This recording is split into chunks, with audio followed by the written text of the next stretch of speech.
Most horror writers look to the darkest corners of a crumbling castle to find their monsters. Henry James just looked across the drawing room. Welcome to the Dupin Files.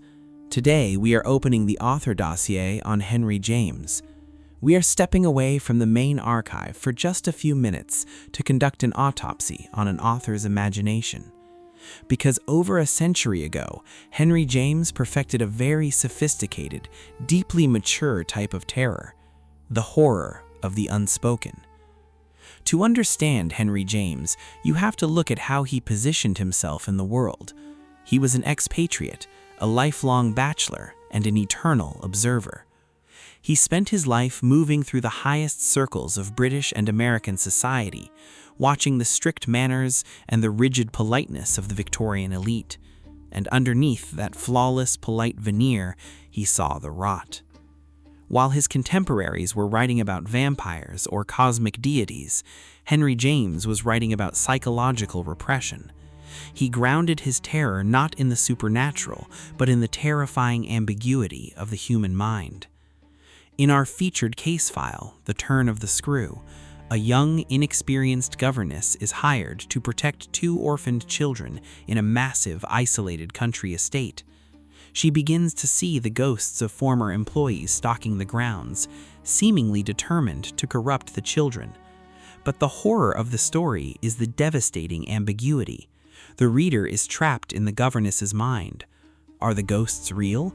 Or is she a severely repressed, deeply damaged woman who is slowly losing her sanity, projecting her own trauma onto the innocent children she was hired to protect? So, why does an observer of Victorian high society matter to us today?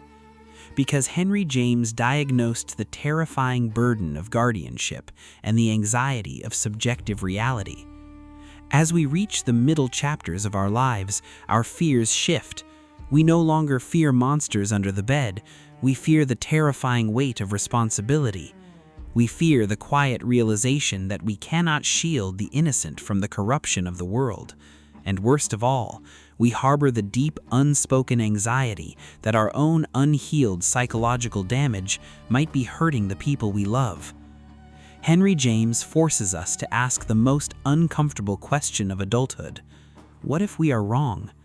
What if the fierce convictions we hold and the threats we believe we are fighting are nothing but the projections of our own deteriorating minds? He warned us that the most dangerous thing in the world is a person doing terrible things because they are absolutely convinced they are right. Henry James was a clinician of ambiguity. He knew that the ultimate tragedy isn't being haunted by the dead, but being poisoned by your own mind. If you want to experience the exact mechanics of his psychological traps, we have unsealed his work in the main archive. I highly recommend you listen to our full cinematic audio drama and the forensic analysis of his masterpiece, The Turn of the Screw, available right now on the Dupin Files. The link is in the case notes. Thank you for listening, and check your blind spots.